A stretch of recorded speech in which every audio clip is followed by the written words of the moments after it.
Ho, ho, ho, ho! Ho, ho! Ho, ho, ho, ho, ho! Ho, ho! Ho, ho, ho, ho, ho! Ho, ho, ho, ho!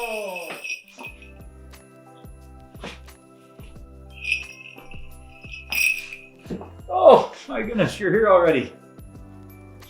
Thank you for joining me today. Ho, ho, ho, ho! We're going to do Story Time with Santa, brought to you by Karmax and Milton. And it's really a shame that we couldn't be together this year as we have been for so many years in the past, but thanks to the magic of video, we can at least be together on this film in this story time. So I'm going to be reading a couple of really good stories for you during our session. But first of all, I wanted to start with a nursery rhyme, and it's about a Christmas tree. I'm a little Christmas tree, all green and bright. Here are my decorations, and here are my lights. You and your family make me look so fine as part of celebrations at Christmas time. And I hope you children all help out when the family puts up the Christmas tree, putting on the bells and the decorations. And I also hope you help around the house with your family, putting away your toys, maybe helping to clear the dishes and other things around the house and around the yard. Because I'm going to tell you a secret. The very best way of getting on Santa's nice list is to be on the nice list of the folks at home. So, and that's the truth, by the way. So we're going to read our first story, which is about Bear Stays Up. And it's a book written by Karma Wilson and Jane Chapman. And it was published by Simon & Schuster. And it's about a bear who has all these friends in the forest, and he keeps hearing about how great Christmas is. And he decides that he wants to be up with his friends at Christmas time. So here we start our story. And as you know, what do bears do over winter and at Christmas time? Does everybody know? And I think I'm hearing somebody say sleep. Yes, they sleep. And somebody else said hibernate. And that's really the kind of word that is used for when bears hibernate, isn't it? So our bear has been hibernating, and it's getting closer and closer to Christmas.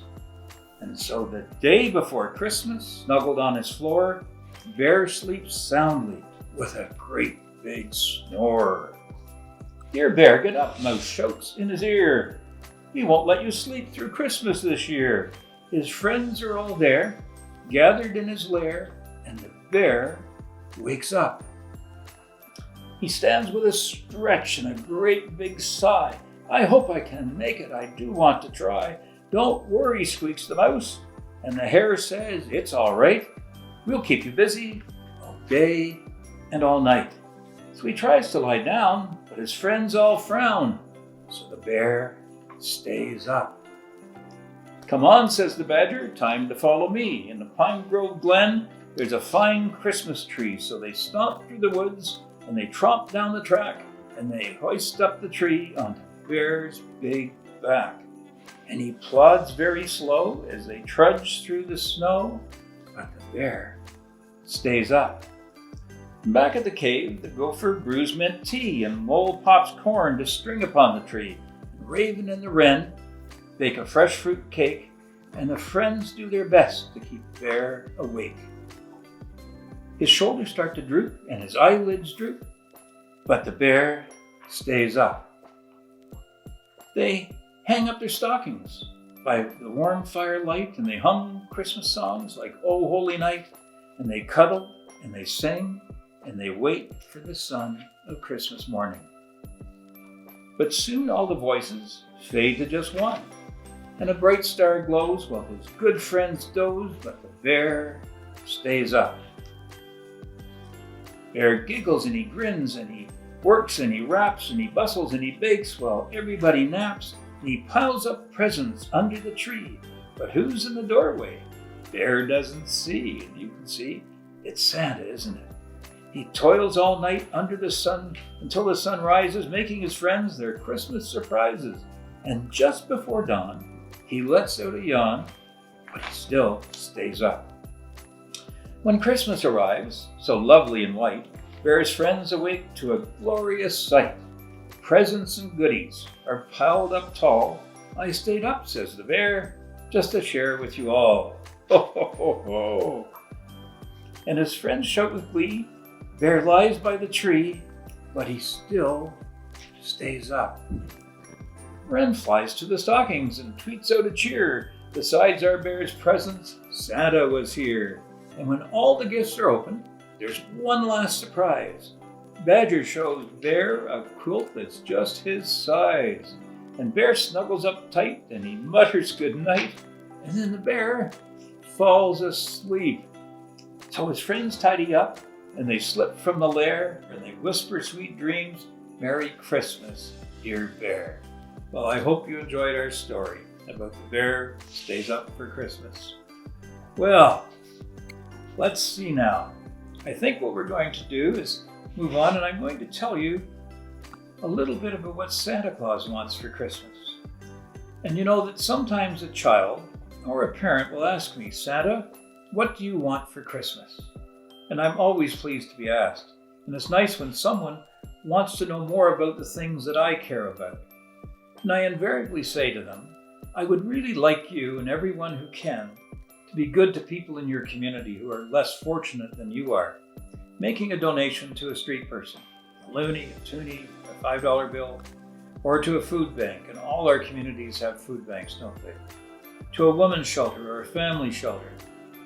Agencies that are striving to provide longer-term affordable shelter for those in need, or to a crisis center, providing help to those suffering from mental stress. I'd be very happy if you did something like that if you can. That would be a very nice part of anyone's Christmas, and the need is so great. And I have another nursery rhyme I want to read to you that's very appropriate compared to what Santa wants for Christmas. And it's an old nursery rhyme that I have updated, and it goes like this. Christmas is a-coming, the goose is getting fat. Won't you please put a toonie in the old man's hat? If you haven't got a toonie, then a loony it will do. If you haven't got a loony, then God bless you. It's good to be charitable. It's good to be generous to others at Christmas, isn't it? Well, now for our last story, and it's The Night Before Christmas.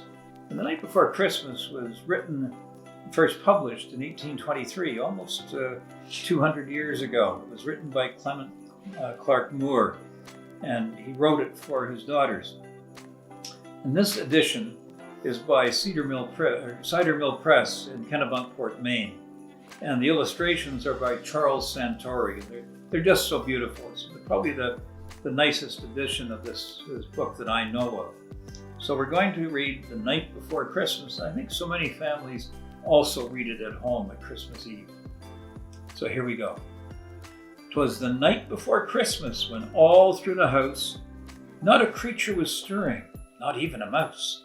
The stockings were hung by the chimney with care in hopes that St. Nicholas soon would be there. The children were nestled all snug in their beds while visions of sugar plums danced in their heads. And Mama in her kerchief and I in my cap had just settled down for a long winter's nap, when out on the lawn there arose such a clatter I sprang from my bed to see what was the matter. Away to the window I flew like a flash, tore open the shutters and I threw up the sash. The moon on the breast of the new fallen snow gave the luster of midday to objects below, when what to my wondering eyes should appear but a miniature sleigh and 8 tiny reindeer. With a little old driver, so lively and quick, I knew in a moment it must be St. Nick. More rapid than eagles his coursers they came, and he whistled, and he shouted, and he called them by name. Now Dasher, now Dancer, now Prancer and Vixen, on Comet, on Cupid, on Donder and Blitzen. To the top of the porch, to the top of the wall, now dash away, dash away, dash away all. It's dry leaves that before the wild hurricane fly, when they meet with an obstacle, mount to the sky. So up to the housetop the coursers they flew, with a sleigh full of toys, and St. Nicholas too. And then in a twinkling I heard on the roof the prancing and pawing of each little hoof. As I drew in my head and was turning around, Down the chimney St. Nicholas came with a bound. He was dressed all in fur from his head to his foot, and his clothes were all tarnished with ashes and soot. A bundle of toys he had flung on his back, and he looked like a peddler just opening his pack. His eyes, how they twinkled, his dimples, how merry. His cheeks were like roses, his nose like a cherry. His droll little mouth was drawn up like a bow, and the beard on his chin was as white as the snow. The stump of a pipe he held tight in his teeth, and the smoke, it encircled his head like a wreath. He had a broad face and a little round belly that shook when he laughed, like a bowl full of jelly. He was chubby and plump, a right jolly old elf, and I laughed when I saw him, in spite of myself. A wink of his eye and a twist of his head soon gave me to know I had nothing to dread. He spoke not a word, but went straight to his work, and he filled all the stockings. Then he turned with a jerk, and laying his finger aside of his nose, and giving a nod, up the chimney he rose. He sprang to his sleigh, to his team gave a whistle, and away they all flew like the down of a thistle. But I heard him exclaim, ere he drove out of sight, "Merry Christmas to all, and to all a good night." Ho, ho, ho, ho. Now, wasn't that a wonderful story? It's my favorite. I hope it's yours as well. So we're nearing the end of our story time with Santa, but I have one last nursery rhyme to read to you. And there's a lot of truth in this. I want you to remember this, boys and girls. And it goes like this. Isn't it the strangest thing that Santa is so shy? We can never ever catch him, no matter how we try. It isn't any use to watch because my parents said, Santa Claus will only come when children are in bed. Well, that's the truth, and I know you've heard it many times. Well, that's the end of our story time. I'd like to thank Karmax for inviting me into your homes. I hope you've enjoyed it. And I want to say Merry Christmas to all. And I have to get on my way to work with the elves and check the reindeer. I think they're taking flying lessons today, so I'm about to put on my mask, but I wanted to remind you in these days of COVID-19, make sure you keep proper distances when you're out and about in the community.